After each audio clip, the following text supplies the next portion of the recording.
Hey everybody, welcome to the Marquez Says Show. I'm your host, Marquez Mosher, and this is my co-host, cohort, and eldest son, Austin Mosher. He and I always seem to bring out the feisty side of each other, and it leads to some very spirited conversations. There's never really any one topic. We see the world from many different perspectives, and sometimes we agree, and sometimes we don't. Either way, it gets very interesting, so sit back, relax, and have a bit of fun at our expense as we explore some of the most unexpected perspectives you'll ever hear about the world we live in. So, let's get started. Dun, dun, dun! Oh, jeez. What do you... That's freaky. Okay, and with that, welcome to the Marquez Says Show! I am Marquez, and that was... Mosher. That was horrible. Austin. That was just horrible. Oh, he's alluding to what we're doing today. Today's just a fun day. We literally, as much as we love discussing some of the topics of the day and how their significance is, today we are going to have a little bit of fun. We've come up with, I think, six movie franchises that all are 40 years or older that have touched on the cultural significance of some sort.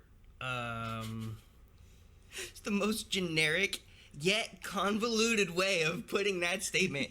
I was trying to use lots of big words, but it wasn't working. So anyway, so here we go. So you've got movies that were basically pre-1980, or franchises, I should say, universes pre-1980 that were still relevant today.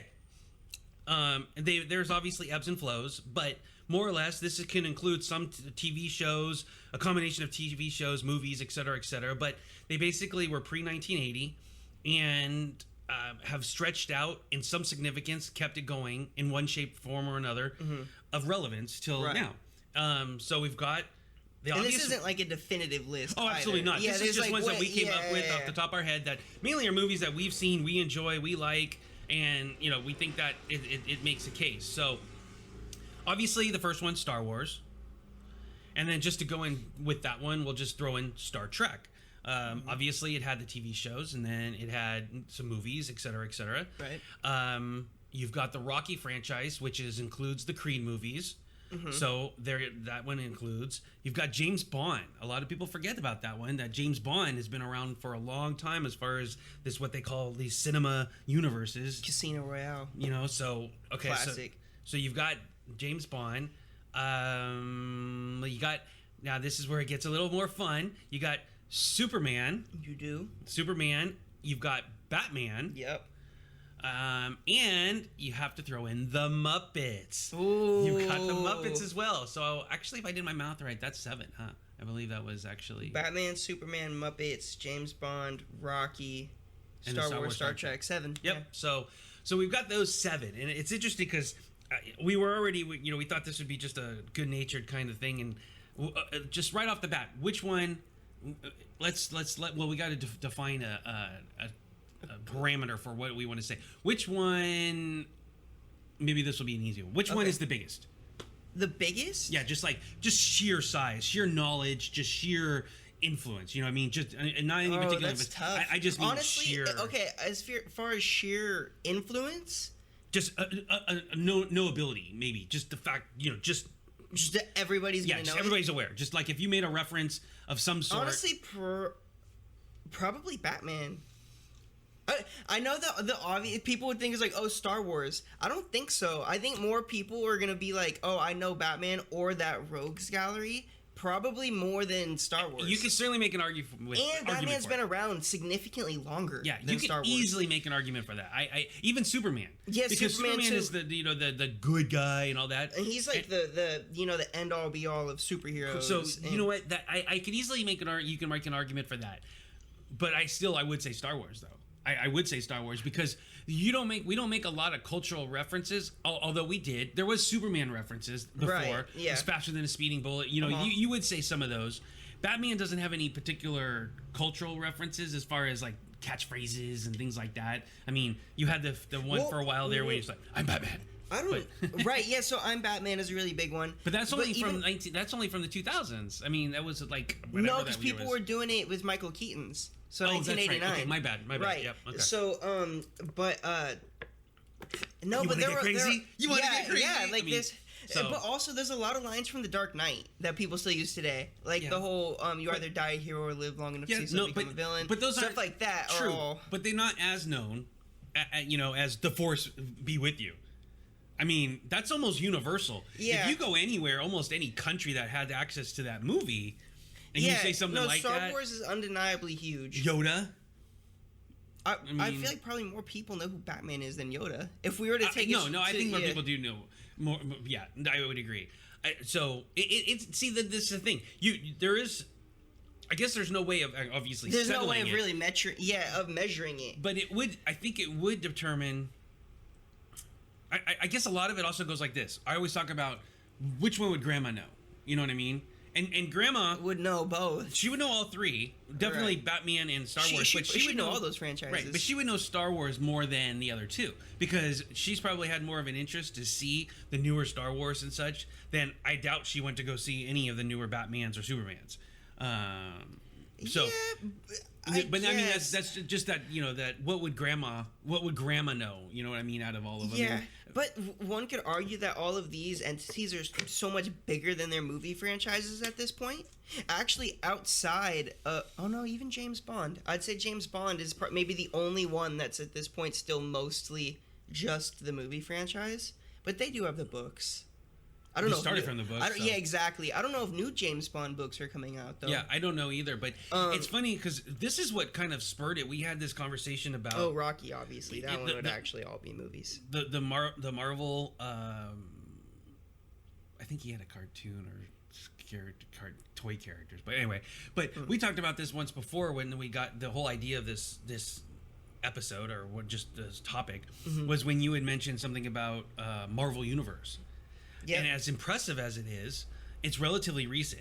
And I was arguing, and I had to struggle. I was struggling to come up with an argument against that because you called Marvel Universe like my Star Wars, the generational one, and it was that. I still stand by that. And that was a great one. And I was trying to think of something else, and then that's when James Bond came in. I was like, well, James Bond's universe has been going on twice as long as Marvel's. James Bond, I love the James Bond movies. Some of my fondest memories as a kid are seeing the James Bond movies in theaters, the Daniel Craig era. I know everybody's like, oh, Sean Connery's the best. My guy's Daniel Craig. I love the Daniel Craig Bond movies. He does a really good job. Except Quantum of Solace. I'm not a huge fan of that movie, but the other three are pretty damn good, especially Casino Royale and Skyfall. Those are amazing movies. Yeah. It's I remember seeing those in theaters and just being like, oh my God, especially Casino Royale, because that was, 2006? I don't know. I think it was 2006. Okay. So, I remember thinking it was a really good movie. I was 9. I wasn't even 10 yet. And I saw that in theaters, and that's a pretty, adult movie to see. But it just blew my mind. And I got opened up to so many more bigger concepts and stuff, because that movie was amazing. And what's funny about that is that's exactly what James Bond has always done. It's always hit on the fact that it was made for adults, but it had that charm that young adults, like 10, 11, 12, and stuff, that they would see it and go, oh my God, that fantasy, so to speak, and stuff like that. It was so amazing. It's probably to this day one of my favorite movie going experiences ever. And then Skyfall too. I saw that with. It is. Yeah. Okay. Yeah. It definitely. And that's what it's done, and it's amazing because of course it came from books, and then. It's been around. I mean, it's been around probably longer. All the ones that I just mentioned, it's been around longer than any of them. Right. Let's get personal. All right. So which franchises have influenced you the most personally? How would you rank them? Rocky. You'd say Rocky's the one that influenced you the most? I mean, and I actually, as much as I hate to admit it, I am going to go back and watch Rocky 5 because I swore I never would, but I need to. Why? Just to be fair. I just want to, because sometimes when you go back and watch something, and it's been so long since I've watched that one. That's how I felt about Spider-Man 3. I figured I'll go back, I'm gonna watch it, see what happens. But I know it seems those who know me, Star Wars, huge thing. I thought you were gonna pick Star Wars. Yeah, I love Star Wars and stuff. But the fact of the matter is when I get past the first three, I don't mind the prequels that much. I don't hate them nearly as much as some people do. People are starting to come around to them a bit. And I think some of that is because the last three I really enjoyed The Force Awakens, It and I'm was like, okay, yes, that's a retelling of A New Hope. Great, that's fine, but he did it in a really different, new way. It's just the same story. That's fine. If you could argue that some of these things are all the same stories, but they just tell them in different ways. I have strong feelings about the sequel trilogy. Right, and then I do and then not the other like two, the sequel and then by the trilogy. time I got to the last one, I'm like, oh please, although I loved Rogue One. I loved Rogue One. So- the standalone Star Wars stories in this era, awesome. I really like Rogue One. That's one of my favorite Star Wars movies. So when and Solo too, that's a great movie as well. And that movie got buried because it Yeah. didn't do so well box office wise. But that was the victim of overkill. That was right. Unfortunately, but that movie was actually really good too. Yeah. Like I like that movie. So when people talk about it, I'm like, Star Wars. I mean, that had a huge influence, especially the first trilogy. I mean, the beginning trilogy, initial trilogy, whatever you want to call it, original trilogy. But ultimately, whenever when it came on TV, I would watch it. I recorded it, but Rocky made me want to go run out and run 3 miles. Rocky made me want to go do one-handed push-ups. Rocky was the one that actually was inspirational for me. One was hard to watch until I got older because that was actually a very classic love story. It's a slow burn movie. Right, and that's why I don't want Academy Awards. The second one, okay, that one started to pick up a little bit. I got into it, especially, again, when I was older. But by the third one rolled around, when I was a kid and stuff, that was awesome. And then the fourth one... Yeah, it became more of like a franchise, kind of and it started to become action, much more... Right. comedy, dramedy. Exactly. Sort of thing, He got away from... That was when he was full-blown action hero. Right. He gave up trying to show that he could write, he could act. We didn't have to anymore.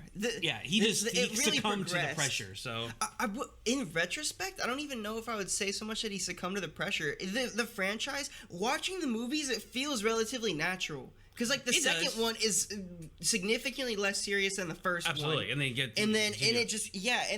you go to the fourth one where it's a whole propaganda film. It's great. I love the movie. The fourth one is basically a music video.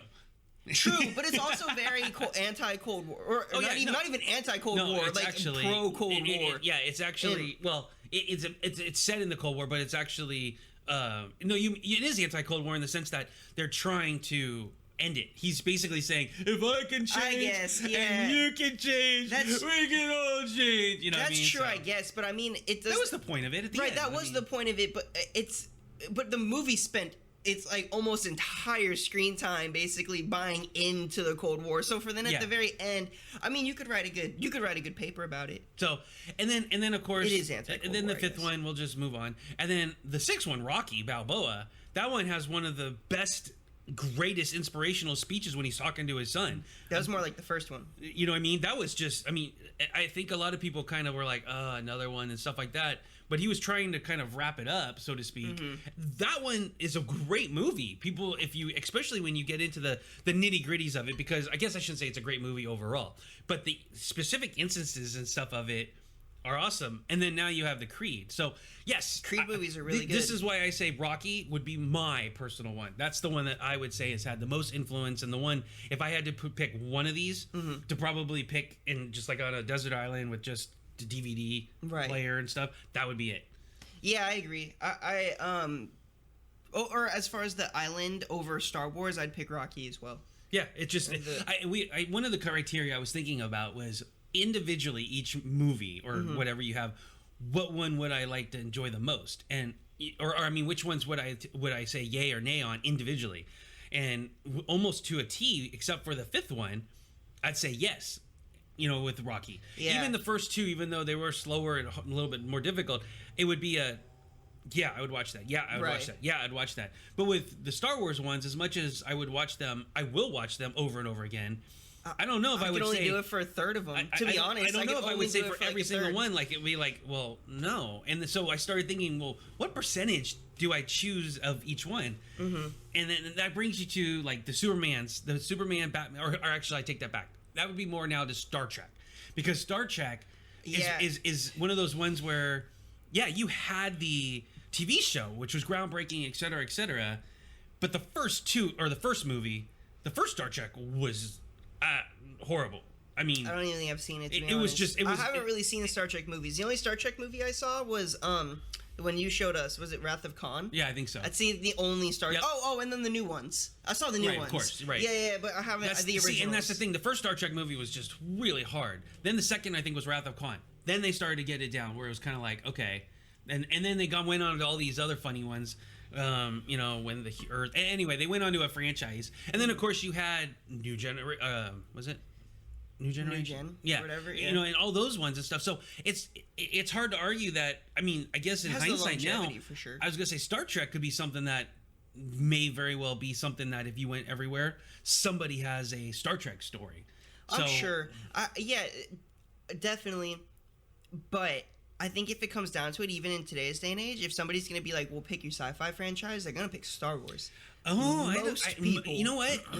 I don't know if I would say most. I would say that they probably edges over, but I would say though that Star Trek has much more of a loyal fan base and much more sometimes quieter than. Well, it's because Star Wars fans are low key kind of crazy. Like, no offense, but most diehard Star Wars fans, like, dang, y'all can take it down a notch. Y'all can afford to. Like, it ain't that serious. But there's a lot of very vocal Star Wars fans that are like. Yikes. Yeah, well, I mean, you have the Star Wars conventions, I'm sure, but you don't hear about those. You hear about the Star Trek ones. You hear about the Star Trek conventions. The Star Wars conventions are always huge, though. They are. I'm not saying they're not, but I mean, usually news is made more. I didn't even know Star Trek had conventions. Oh my god, they're huge. They used to be legendary through like the late '80s, '90s, and stuff like that until it started to pick up with the new stuff. I mean, it was what kind of kept it going. I mean, yeah, I knew that back in the day. But yeah, the Star Wars conventions, those are huge. That's why they do all the big... Yeah, but it's very commercialized now. That's why... we were talking about this before we got on the show, but I said that I think ultimately Batman's going to outlast all of them. Like, all of these franchises. And Superman maybe, too. But honestly, Batman is more mainstream appeal, and that's why I think he has the potential to go the farthest. I think... and he has the most ability to morph. Well, see, that's the thing. You can keep recreating... See, Star Wars is just now touching on that. About how to recreate, because they've actually, there's another aspect of what we're talking about right now, is they have kept with the same cast of characters almost exclusively until recently. Right. So actually, you know, when we were talking about this though, this made me, the two things that came up with is that, think about it from the perspective of how we threw the Muppets, you know, the Muppets in and Bond. James Bond has pretty much been one entity, different actors, you know, but think of the singularity of what he's offered and been able to do. There hasn't been a ton of change. Bad guy, save the world, beautiful girl. People aren't getting tired of that yet. No, that's what I mean. That's what I'm saying. Actually goes up almost, like every single time. That's what I'm saying is that just with that formula, he's actually been able to hold on for 40 plus years. The same thing, like in some ways, the Muppets with their formula. Muppets, well, we haven't really talked about the Muppets a lot so far this episode, but the Muppets are always going to have their because you can't say that it's on the same level cinematically as these other franchises are, but they're really fun and they're always gonna have their audience and they're always gonna But the Muppet Show, the actual TV show, that was very influential, in hindsight, in pop culture. I think they're trying to reboot it. But so it's funny because you think that doesn't fit in. It's like according to our criteria that we're kind of the loose criteria. It definitely does. It does fit. Yeah, and it'll keep going. I mean, they just had the Muppet movies, and I mean, I love Muppets from Space. Is not the segment on the show, not to be confused with that, but the actual movie. I love that movie. Space movie's funny. I love that movie. The Muppets are great. They're always always really fun. Rizzo the Rat and the Shrimp. Pepe. Okay. I love those two characters. Monster. I love those two characters. But and then of course, see, Superman and Batman are almost not even. It's hard to even include them because they're like mythological figures. Being comic book, being comic books, comic book characters. They'll always have different iterations. They'll always be able to keep moving on. It's almost an unfair advantage because they can just morph. You're right. They can morph into whatever is necessary for the next iteration. But people are they seem to be more accepting of it. And then also we should talk about the people that are controlling how these things morph, because the people handling Batman and Superman to a lesser degree, because people seem to be less interested in him than ever, but Batman especially. Do we have to include Spider-Man? When was his TV show? I don't remember. If we're including the animated TV show, we would. Was it pre-80? Yeah. Because I don't Pretty remember. sure. I'm looking. Go ahead and Google it. But I'm pretty sure the original because was pre-80. if that's the case, if he actually The had only reason I wasn't going to include Spider-Man was just because. Because I you know can't what? say I just guess I it can't just say comic books because Batman had a show, Mm-hmm. Superman had a show. Yeah, so I didn't want to just do comic books because that's kind of unfair. Right. You can But let Google me see. Spider-Man because Yeah, I let's think see. it was before 1980. And TV show. But the people handling Batman, especially, he always is successfully reinvented. Is the thing. So you have the original TV show. Let's skip.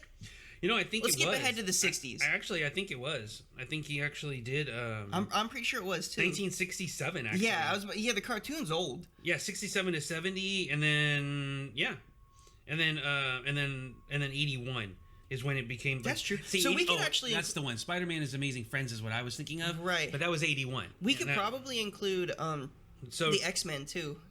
Go ahead and Google I don't when think the there was X-Men any. TV show. I don't think there was any. There was an X-Men. animated TV show, but it might have been the 90s. I don't know if it was pre. I'm almost positive that wasn't. Okay. And yeah. So Spider-Man, technically, as far as the comic book stuff, you know, I don't think he could.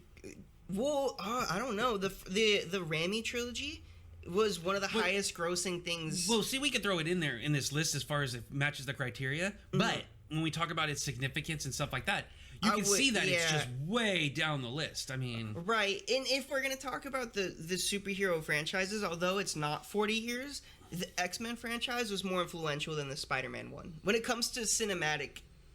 I would say because you needed that first X-Men in 2000. I think to really get the start of what we ended up getting superhero movie wise. So I wouldn't, as much as I love the Spider-Man movies, I don't think I would put them. I wouldn't put them very high. No, not at all. So it's interesting because when we talk about these movies and we look back, 40 plus years, and they keep going. You're right about the evolution of them. About how Star Trek.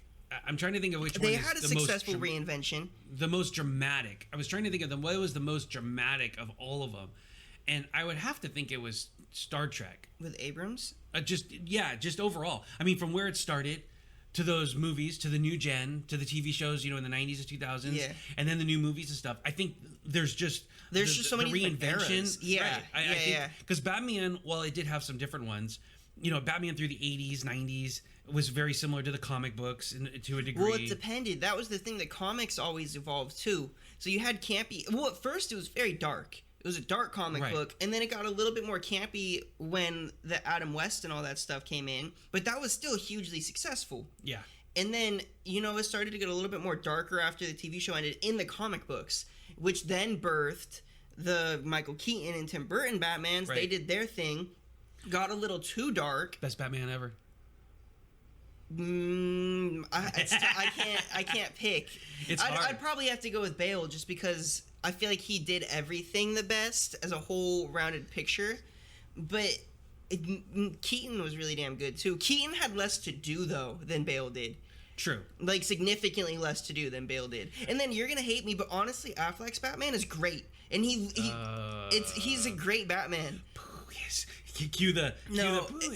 I can't actually say that he Batman was amazing. It was just he's just not my thing. That's just as a Batman and stuff. It was. If we want to talk about as close to the true look and feel of Batman, he definitely got the closest. That could be true. He looks like Batman when he put on the muscle and all that stuff in Dawn of Justice. Looks like Batman. Like looks just like. Which one was the one where he actually interacted with Wonder Woman? At the most recent Justice League. Was it just? I think his portrayal in the last one that he did was actually the one where I was like, I could buy that. See, his other ones not so much. But I don't like the Justice League we got. You can tell that it was. I'm not talking about the whole movie. No, I'm just talking about, we're getting off subject. I know, but I'll bring it back to the subject. Speaking about the Batman specifically, I feel like Batman's characterization in like 75% of Justice League was really bad. And I feel like I can agree with that. It didn't feel. I know it that didn't feel like Batman. Like they made him like some wuss. Like it was weird. But I do remember though that part of that. If I remember from the Justice League comics and stuff like that, that he was the outsider. He was the one that they didn't necessarily want, but they needed him, and so I got the idea that was what they were going for, is that he wasn't welcomed and they were going to talk down to him and condescending and things like that. So See, but I don't. That's not what I got from that movie. No, I'll just say that, like, okay, I don't. Go ahead. I don't really want to talk about Justice League. That's fine. But, I didn't even like it that much in the first place. I mean, it wasn't that bad. It wasn't bad, or it was just one of those things where DC needs to get. They need to get they're getting their act together. But yeah, the Zack Snyder Justice League is going to be great. We can end the conversation there. His Justice League is going to be great. Justice League with fucking with Joss Whedon. You have to go back and it'll be fine. The Joss Whedon version is trash, but the Zack Snyder version is going to be good. And it's funny because what this does tie in, because our Marvel, obviously 20 more years from now we'll be talking about it. Right. No question about it. Mm-hmm. They will be someone sitting here 40 years from now talking about those. Mm-hmm. And then the same thing with DC. They will be, but it may be totally different iterations. We don't know yet whether or not 20 years from now, if we're going to be talking about DC stuff in the same light as we are talking about. I think from what I see is very promising for the DC future. It seems like they're getting their stuff together. They're doing this whole multiverse thing, which is a great idea, and that is very much so like the comic books. But I think it's going to pay off in a really big way. Then that begs the question about, okay, so if we're talking about those ones, those are the major leaders to move on to the next one. Mm-hmm. X-Men. I don't know. Will X-Men 20 years from now still be able to? I'm not excited for. I wish I was, but I can't see a group of people playing those characters better than the originals. You know what? Like, if we're talking about this does all tie together because we've been talking about the ones that have already made it 40 plus years. Mm-hmm. Fast and Furious. It's been 20 years, almost 20 years. I don't think they'll go 40 years, to be honest. No, you know what I mean. That would be one of those ones. Will they reinvent themselves? Will they have to? Right. That's the only reason I bring that up because over the last 20 years, roughly. 20 years. When did the first Fast and the Furious come out? Like 2001? Yeah. So it's almost been 20 years, and that's one of those ones. I equate them very much to kind of like James Bond. It's the same, more or less the same. Well, it wasn't the same. What they would have to do is kind of do what James Bond did. It got bigger, campy. It's going to have to small scale again. However, they already kind of did that when they had the first Fast and the Furious, which was just LA street racing. Right. The second one, which was just weird, right. And then Tokyo Drift, and then the fourth one they brought it back down small scale, where it was the whole Mexican going back and forth. And then it blew up into superhero films, which is not a complaint. The fifth one's probably the best one in my opinion. I think the fifth Fast and the Furious is a great movie. So I'm trying to think of other franchises that have had in the last 20 years that have had multiple movies. That's the one that jumped out at me the most. The thing about the Fast and the Furious, and I'm not talking about horror flicks, and I'm not talking about like those ones because those ones could count though. Those ones, I mean, they just go on and on. Well, then you could talk about Halloween. You could talk about Halloween would be a good one. Oh, because they have a new one coming out. Halloween came out in 1980. No, it was 70s. It was like 78, 9. The original movie, the original Halloween. Yeah, okay. It was. I'll double check, but yeah, I'm pretty sure that it was right before that. I don't believe there's any more for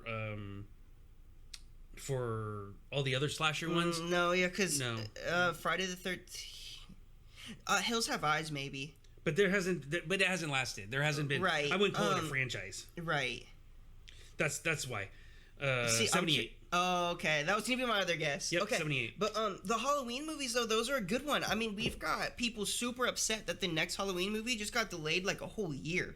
Yeah, no, that's why. And it's so that's one that actually. And they had a good revival. I don't know if you saw that last Halloween movie. I did. Uh-huh. It was actually really good. Yep. It's probably the best one since maybe the second one or a while ago. The Rob Zombie ones didn't really do nothing for me. They're cool aesthetically. Yeah, exactly. But it didn't do a lot for me. Did you ever see the third one? The third one had nothing to do with Michael Myers or anything. Well, there's like 5 in the original chronology. I think I only saw like the first 2. So that's one of those ones that's still going. So if you. It's amazing to think about the fact that what we talked about last episode was the nostalgia and like what I call the mangled nostalgia. And this is, I was reading a book and they talked about the amber glow of nostalgia. Right. And that is kind of what we're talking about now with just in the movies and stuff is that I think Star Wars will be fine, but I do have some fear for it because they really did just wrap everything up and didn't really hand it off, and that worries me a little. And they wrapped it up in a, I don't think it's really a controversial way to say, a pretty bad way. Yeah, it was. It very much felt like it was a. And maybe, you know what, at this point they decided that it was the right thing to do, to hand it over and give acknowledgement to the fans and the way the fans may have wanted it to end, or that kind of thing. They just screwed the pooch on that though, because the fans even were like, hey, this is not it. Well, there's too many fans. That's the thing. It was too many angles about how you're going to go with it. Because they wrapped up, Marvel did that with the Avengers, and they didn't do that. They actually wrapped it up in the way that it needed to be wrapped up. Right. And although some may have been, not happy with it, but that was the way it needed to be wrapped up. Endgame was a good movie.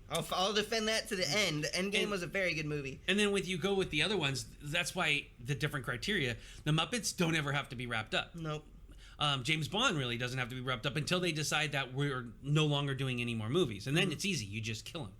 And even then, and hand it off to a different 007. Right. There's a whole bunch of ways that they can take. They've already done that. I mean, obviously. Well, kind of. I mean, in the James Bond continuity, it's obviously not like. Well, he's all the same guy. But it's always James Bond, though. It's always James Bond. No, good point. You're talking about all of a sudden if you get it to be, if they hand it off to a different 007 agent. Gotcha. Right. So that's one. Star Trek is interesting to see because it kind of seems like it feels like it's stalled out a little bit. I think there's a new cartoon. I saw a billboard for a new cartoon that they're doing with Star Trek themed. I don't know. I know that there's Picard. Oh, that's right. Duh. Now. That was a TV show. So they're still going. But it's funny that Superman. I don't know what actually is in store for any Supermans now. Right now, Warner Brothers kind of messed up by icing out Zack Snyder in the first place, because the best movie, arguably, in what they had done so far with their modern iterations was Man of Steel. And then they kind of just threw it away when they decided they were done with Snyder, and then really put all their eggs in the Wonder Woman and Aquaman basket. Yeah. Which was cool. Well, Wonder Woman paid off. Yeah. They both did. They both made a bunch of money. And they were both decent movies. I don't know how much more the further you can go with Aquaman. I don't either. And to be honest, 2/3 of Wonder Woman is great. Act 1 and Act 2 are great. Act 3 is pretty bad. Like, it takes a couple points off of that movie because of the third act. That supernatural kind of aspect of it. It just was... And then, so we're going to see, and then we'll see about... my point was they really screwed Superman. Like they always have. Yeah, they really screwed Superman. Like it's almost allowed him to finish his arc and become the optimistic figure. Because people were mad, like, oh, well, that's not Superman. Well, what Zack was trying to do was build him there. He didn't want to just throw you a character and be like, here, take it. He's trying to build him there, and they should have let him do it. Because that would have been like so much more satisfying, and then they could have had the optimistic Superman for the rest of. Well, it's also sometimes you like you talk about what they messed up with that is that one part of the reason the original Christopher Reeves was that there was an aw shucks aspect to him, and we don't really have that aw shucks aspect on any of the new ones. And now we do live in a different time, right? But I could easily see that aw shucks being much more of a wink to the crowd, or wink to the audience, where if he has stuff like, well, that's where they were going to take him though, right? But I mean, look at this original Superman franchise. You got the first one that Richard Donner did, and you got the second one, which I think actually was really good. I totally underrated. So the second one had a crazy messed up production though too, and they ended up. Well, the movie itself was. And they iced out Donner, and there is a Donner cut of the movie, but like all that stuff, there's a bunch of problems with it. But then after that, it falls off a cliff. Oh yeah, the third one was just a moneymaker. Was just trying, and it's I never because even there's seen no the fourth character one. development. Where are you going to take it? Because Superman was a stagnant character. Yep. And that's what I think Zack was trying to avoid by having him be here. And it's the most human thing in the world too. And this is start off and just get better. Right. Well, that was obviously the hero's journey for Star Wars. Star Trek was more of just a total about team, basically society.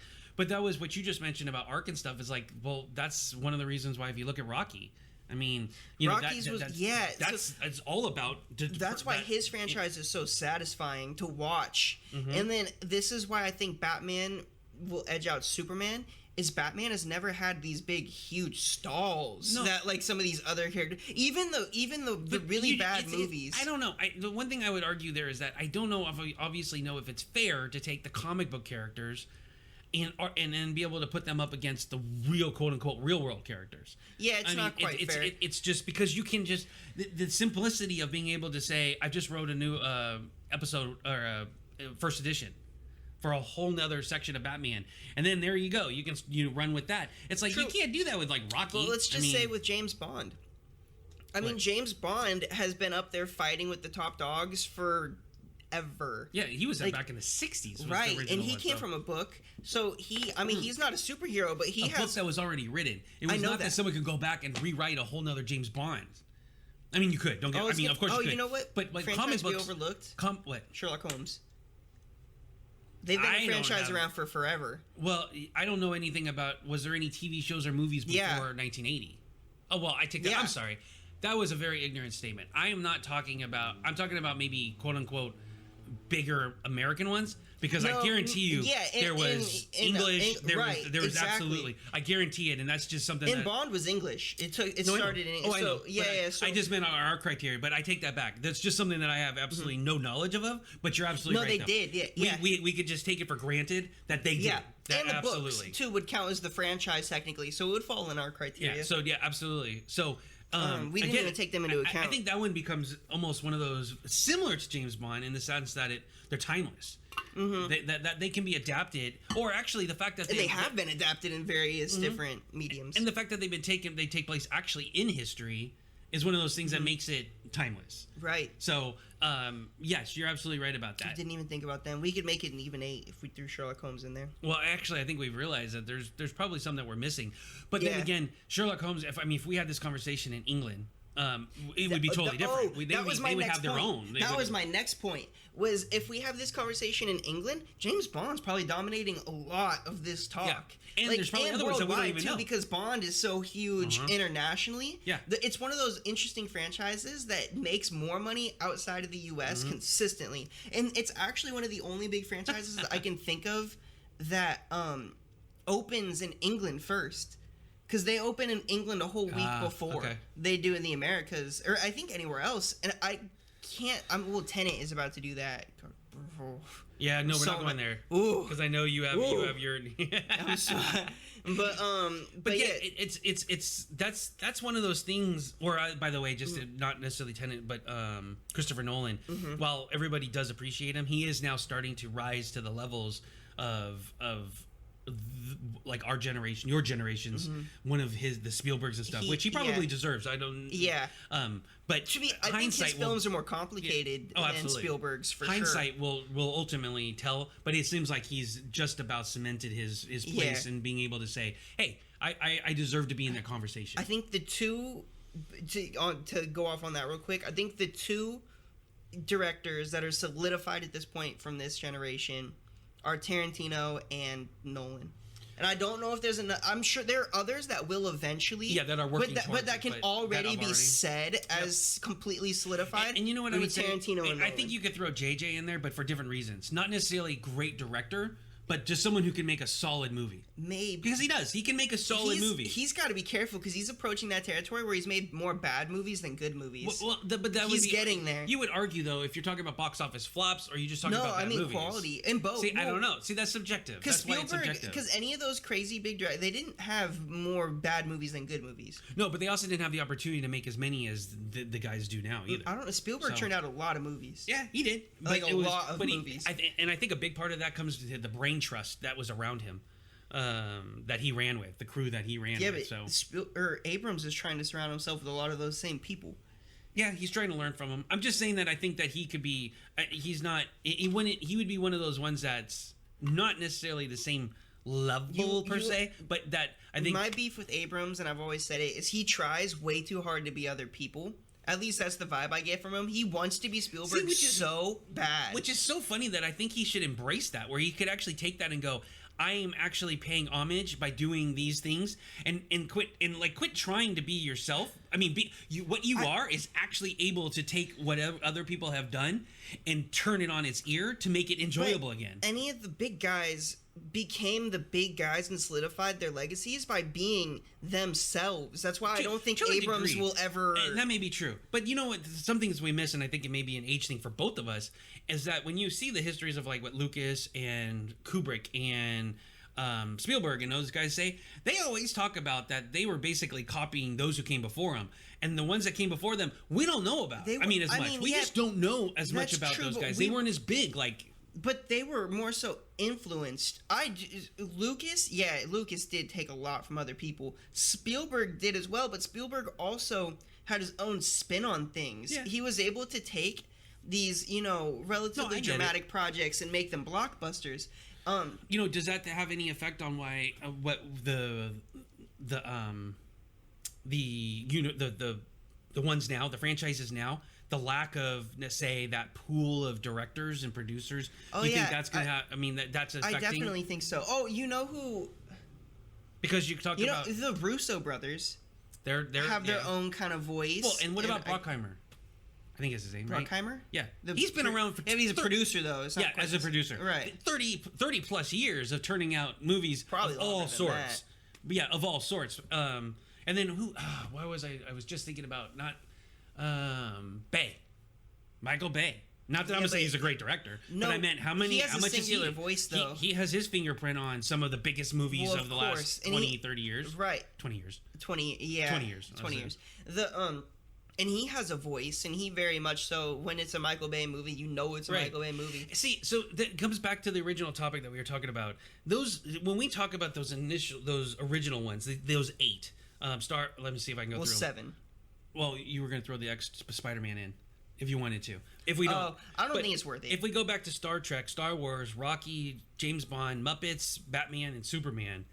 Now, again, we've talked about how Batman and Superman is kind of cheating a little because there's just so much manageable or the ability to switch them whenever is necessary. That just goes to show how far Star Wars has been knocked off its pedestal, though. Because 15 years ago, people would have said Star Wars was the overall just dominates everything. I still think you can, but it's the fact that mainly because of the spin-offs. But they're almost a victim of the fact that they have gotten so big. Well, and to go back to what I was talking about, the people running them. Yeah. The people running Star Wars, I know that everybody has this nostalgia for the team. You know what? They're not good anymore. I'm sorry. They're just not. Okay. Well, the ones that are taking taking the reins. Actually, we don't know who's going to take the reins from here on out. I hope Favreau does. Well, I was going to say, I think that they're prepping him I think literally they gave him this assignment with the Mandalorian saying, we're going to give you that.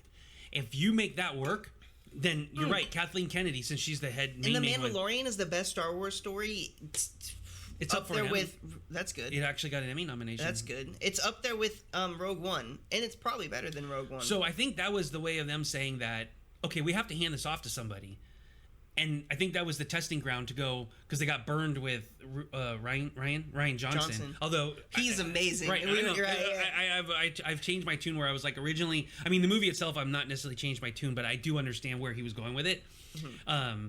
But I think it was a testing ground for them to kind of go, well, let's see let's see what he can do, and he's obviously just hit it out of the ballpark. So Star Wars, it'll be interesting to see where it's going. Star Trek. Again, same thing. Well, it's interesting to see where it's going because they're still holding on, like with Picard. It's like they've got to launch, and it's almost been too far since the second Star Trek. Mm-hmm. And this next one is like, are you guys going to use the same characters again, or are you going to just do a reboot? Because you're getting to the point where they're getting older. Yeah. There's 3 movies. Oh, there's 3. I forgot. Yeah, in the new continuity. Yeah. I think they're just going to reboot it at this point. I forgot about the last one is Into Darkness. That was the third one, huh? The second was with the Khan. Wasn't that called Into Darkness? Was it? Okay, I don't remember what the third one is. Beyond? Star Trek Beyond. Okay. Yeah. So are they just going to end at a trilogy and then reboot and that's fine. But Rocky, we know that Creed will probably have another third, and then at that point they've got to start thinking about, do we hand it off? Because I don't think Michael B. Jordan is going to say sign on like Sylvester Stallone did. I doubt he. Yeah. So it's kind of. That's another one that's up in the air. You've got the Muppets, no question. Obviously, they're going to just keep going. Superman, Batman, they're just going to keep going. I mean, it's just... what is the one we're missing? And James Bond. James Bond can hand it off. They're transitioning. They're getting ready to hand it off because Craig's not going to do it anymore. So they need to... So out of all the ones we talked about, basically, a lot of them are in flux. Some of them have built in the fact that they can continue almost forever. Right. Malleability is the word I was looking for before.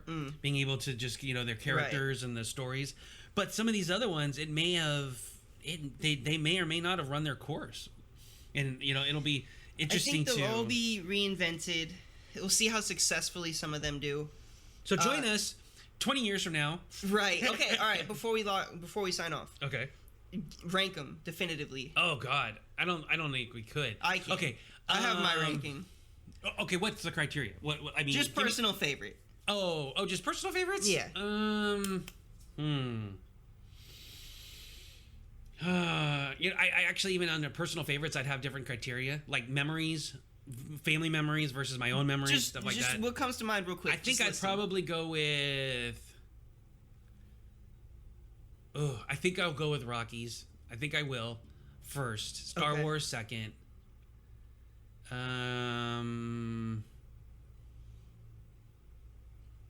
Maybe.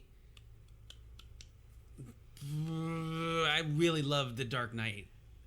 Man, you're putting it's easy. I've got mine like. Okay, I can tell you where the bottom ones are. Okay. Obviously, I could say that we talk about James Bond, Muppets on the bottom. Probably. What am I missing? I mean, there's Batman, Superman. Okay, Superman on the bottom. Star Trek. Yeah. So Rocky, Star Wars. Maybe Star Trek, and that's actually three. Not so much, and that one's strictly because of the Roddenberry's vision. It's basically not so much the actual stuff, right? And then possibly Batman, and then Muppets, and then what? Superman, and then James Bond almost does nothing for me. Your list is trash. Actually, I'm sorry. Superman will be below James Bond though. Superman does absolutely nothing. Okay. So I'll put James Bond above that. Respectable list. I have... And that is a mix, by the way, of nostalgia, memories, ones I would want to watch. So it's a real... That could bobble up. Same. I mean, it could juggle. That's mine, too, for my criteria. It's just all of it kind of factored in. Not so much the merit of them. Correct. Although it does factor into it a little bit for me, but it's not the overriding factor. I mean, number 7, Star Trek. Okay. Number 6, Muppets. Number 5, Star Wars. Number 4, no. Number 5, Superman. Number 4, Star Wars. Number 3, Star Trek. No, Star Trek was 7. James Bond. No, Bond's number 1 out for you. No, I would probably put Bond at 2. And then Batman at 1. But what's 3? What did I miss? Superman, Batman, Muppets, Star Trek, Star Wars, Rocky. Rocky. Rocky's probably number 3. Okay. That would be my Batman, Bond, Rocky is my top 3. Yep. Okay, that makes sense. And Batman, by the way, the oddest out of all of that, we'll just end on that. I'll give you one thing. Batman, almost solely, is in there because of Dark Knight. That was the second one, right? Yeah. The Dark Knight. That movie, I will die saying that it is just an incredible movie. It is. And its commentary, it's basically because of the commentary. That commentary of that movie, if you don't understand it, if it doesn't hit you, then you seriously need to do some introspection. I mean, he rides that for that subway movie. Scene. Not subway. The ferry scene. The ferry scene. The ferry scene is just you know, it's just, if you haven't seen it, you have to see that and concentrate, if nothing else, on that ferry scene, because that sums up in this day and age what needs to be done. I mean, it's very visual. That'll give me chills just because that one scene is literally so just I mean, almost across the board, whatever time you want to live in, that one is the one that says, if you can't get behind that, I mean, The Dark Knight depends on is a which ferry you're on. Great movie. Mm-hmm. That's the one that's basically like, if you're not on the ferry, the one where it gets thrown out the window, you got a problem. You just that's part of the problem in the world. So that's why Batman ranks so much higher. Otherwise, it would have dropped down. I would argue that The Dark Knight, of all the mainstream movies of those franchises, is the best movie. So what is one thing out of all of them? Because that's like I said, that's almost solely for the reason for that. What out of yours and stuff? What would be one? Why is one higher than all the others or something? You rank it higher just because of. Okay, so for Batman. No. I just mean your list. Like, what's one thing? Take out one thing about it that's just that just stands out the absolute most to me. Yeah, like what I with mine. It was just the personal feeling. It's just a weird there really isn't anything other than the one thing. Put it that way. Or do you have one? I mean, you may not. No, I feel pretty strongly about all of them in the way I've ranked them, and I feel like I don't. Was there any one that you think you gave a little extra credence that probably shouldn't have, just because of your own personal? Maybe Bond. Just maybe just because on you? Yeah, maybe. But I honestly, that's kind of the same thing. I feel like the filmmaking though behind the Bond movies. I know there's more to it because it's a whole franchise world and stuff. And then I feel like as far as quality goes, the Bond movie and franchise with the books and stuff is just really high quality. Yeah, there are quite a few misses in the movies. Don't get me wrong, but for the most part, they're all pretty well made films, and especially in the beginning, especially now in these later films, and even some in the middle. And I know people are like mad at the Pierce Brosnan campiness, but even those movies are relatively well made. Like, even in hindsight now, people have started to realize that was almost a mistake, that they kind of didn't give him a chance, or for whatever the case was. Did you hear that they were Tarantino wanted to do a Bond movie way back in the day when he was like starting out, and he wanted to do it with Pierce Brosnan, and they were going to do this big, it was going to be like a rated R thing, Tarantino's fashion. Yeah. Well, you know what? We'll sign off here, but the next thing, if we do decide to come back to this subject, is we need to talk about source material and what they did with the source material, and how far they've stayed true to it and how far they've gone away from it. Mm-hmm. So. Well, I hope you enjoyed that one. This was just a fun, just kind of breaking up the difference of what we usually do. So, but still, think more, care more, live more, and remember, you can change your life. We can change the world one decision at a time. Austin, anything else? No. All right. We'll talk with you next time. Bye-bye.